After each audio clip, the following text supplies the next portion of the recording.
happened to me all the time. I'd wonder what was going on. What happened when I was a kid? Stocking shelves, being down on my knees, dusting shelves, and getting all the dust off the canned goods or whatever it was, and then jump up and every now and then kind of feel that little thing. Now the aortic reflex is concerned. Which one of these did she tell me was on her Hesse test? Something on the Hesse test, or was in the study thing. One of these about these presoreceptors. Now the aortic reflex was general systemic blood pressure. General systemic blood pressure. How many of you know someone who's had a little bit of hypertension problems? Some of y'all don't get around. Where have you been? You don't know anybody that's had blood pressure problems? Come on, guys, come on. All right, aortic reflex, internal general, okay. Right heart reflex. Now the right heart reflex, if blood is not right heart, what's the right heart? Our heart is actually two-chambered things. We have the right heart and the left heart.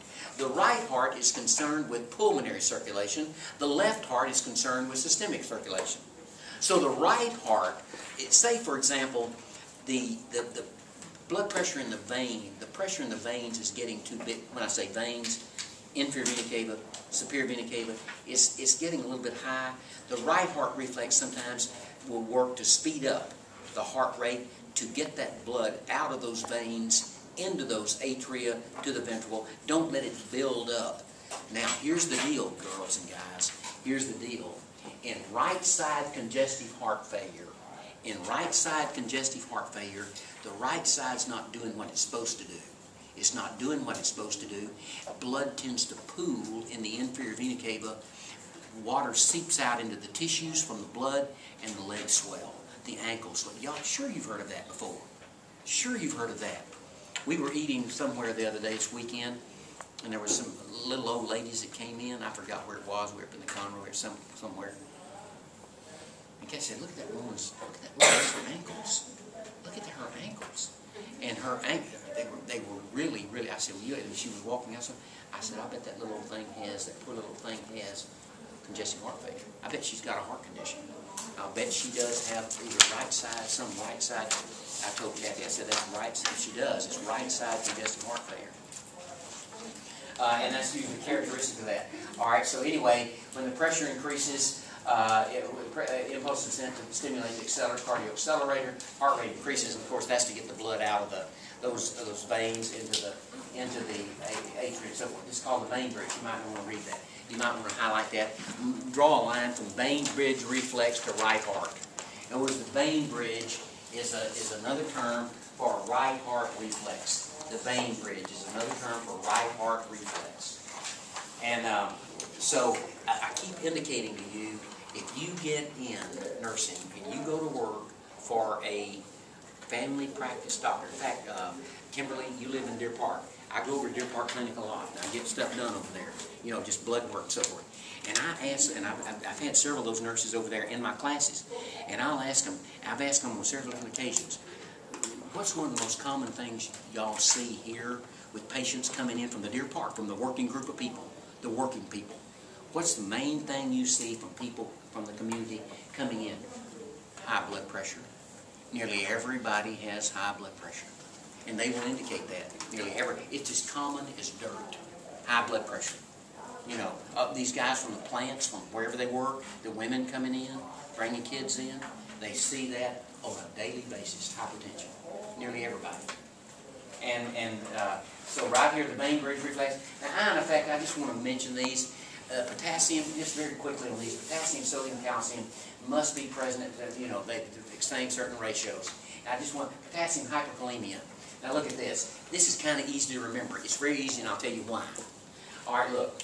Hyperkalemia, or increase in potassium, will cause a decrease in the heart rate and so forth. Now listen carefully. Heart becomes flaccid and so forth. Hyperkalemia. Hyperkalemia may lead to, not too many suffer from that though. Too much potassium.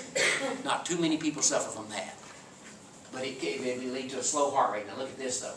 It may lead to arrhythmias, heart block, fibrillation, and so forth. Now watch this.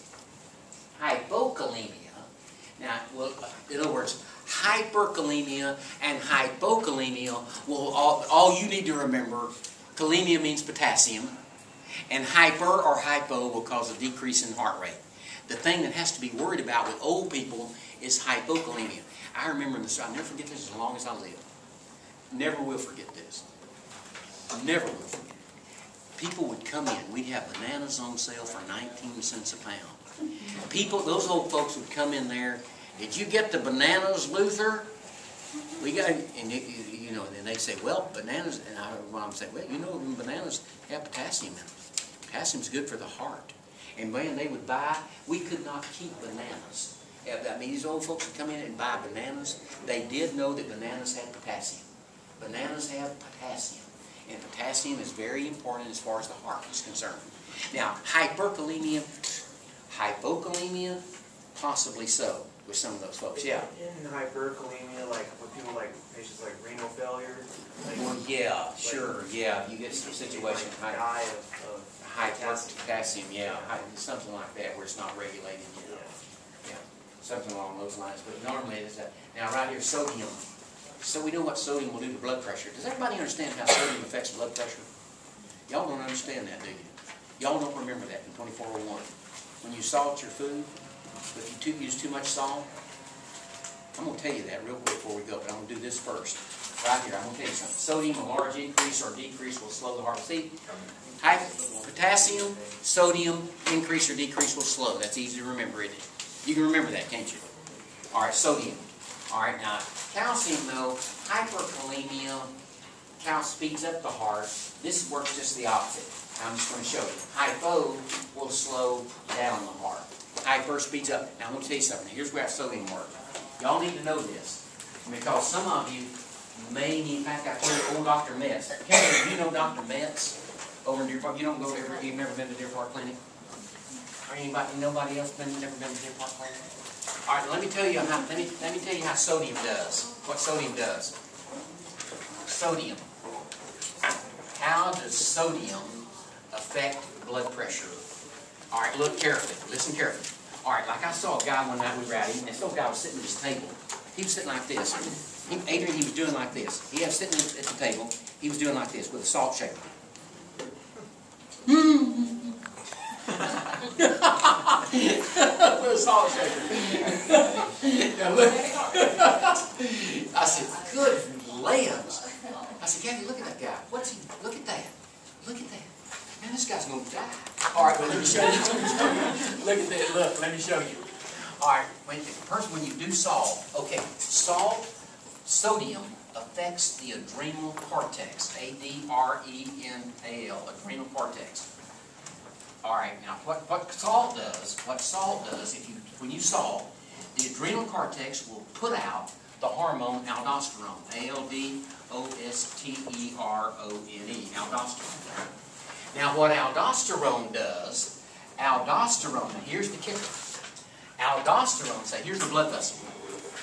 Aldosterone causes, it causes sodium to be retained in the blood. Sodium, it causes retention of sodium. Na, sodium retention. Rather than sodium being filtered out, it is retained. In the kidney tubules, it might be filtered, but aldosterone causes retention of sodium.